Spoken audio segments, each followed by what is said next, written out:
જય સ્વામિનારાયણ. કચ્છના ખટિયારા બેંકમાં ધોળાવીરા પાસે ગઢડામાં શ્રી સ્વામિનારાયણ ભગવાનના માધવજીભાઈ નામે એકાંતિક ભક્ત હતા. તેઓ વ્યવસાયે ન્યાયાધીશ હતા. તેમને સત્સંગ કરવા કાજે ભુજની થી સ્વામી રામકૃષ્ણદાસજી પોતાના મંડળ સાથે એમના ગામમાં ગઢડા ગયા હતા. ત્યારે દર્શકે દિવસ રહીને પાછા ફર્યા તો સ્વામીની સાથે ન્યાયાધીશે 2 ઘોડા ને 1 ઊંટ લઈને આરોપ મૂકવા માટે મોકલ્યા. એ સમયે ભાદરવા માસથી ની પૂનમની રાત્રિ હતી. ખરડી ગઢડાથી રાપર જતા વચમાં રણ આવે છે. તે રણમાં ખારા પાણીમાં સર્વો ચારેય ગાઉન ચાલ્યા હશે. ત્યાં કોરું રણ આવ્યું. ત્યાં વિશ્રાંતિ માટે સર્વો બેઠા. આ બોને રોજાના દિવસો હતા.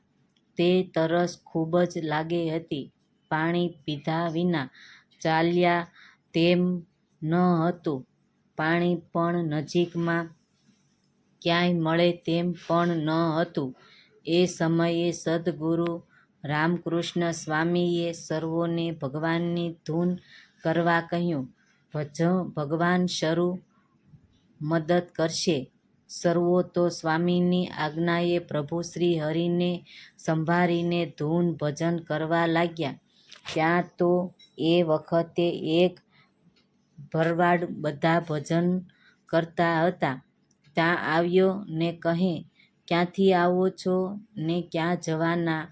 ત્યારે સંતો કહે, ભાઈ અમારે રામપર જવું છે અને પરંતુ બધાને તરસ લાગી છે. તમોને માહિતી છે એ આટલામાં કંઈ પાણી મળે છે? ત્યાં પેલો ભરવાડ કહે, હા જરૂર છે.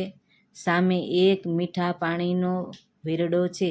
ચાલો બતાવું. એમ કહીને સર્વોને લઈને તે ભરવાડ આગળ ચાલ્યો.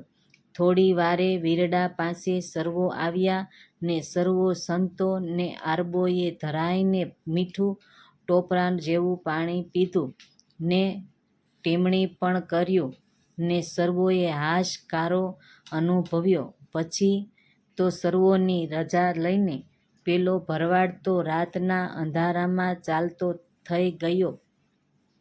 તે ભરવાડને સ્વામી રામકૃષ્ણદાસજી ભારવરી નજરે જોઈને રહેલા.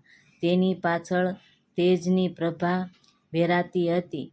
તેમણે મનોમન સંત સંત વંદન કર્યા. સર્વો સંતોને રાત ત્યાં જ કાઢી ને વહેલી સવારે ત્યાંથી ચાલીને રામપર આવ્યા ને રાતની વાત ત્યાં હરિભક્તોને કહી. તો ભક્તો કહે, આ રણમાં ક્યાંય મીઠા પાણીનો વીરડો નથી. તે એકલો કોઈ ભરવાડ રાત્રે ફરે પણ નહીં. એ તો આપણા મહારાજ પોતે ભરવાડ બનીને તમારી રક્ષા કરી દર્શન દઈ ચાલ્યા ગયા. શ્રીજી મહારાજની ભોજનની લીલા 186 માંથી